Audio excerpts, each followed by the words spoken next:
Hello, in front of me I've got Oppo A96. In this video I'll show you how to manage Google Pay app. In the beginning, let's enter Google Pay.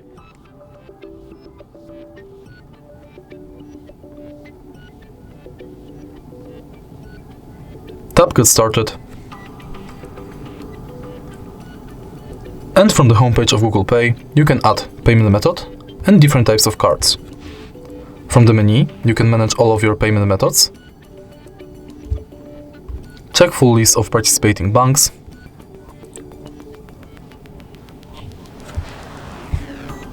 and learn how to pay. In Activity, you can check all of your activity. Then we've got Settings, and in Settings you can enable or disable email updates, Gmail imports, personalization within Google Pay, purchase notifications, updates about your passes, offers and tips, and you can edit your account info.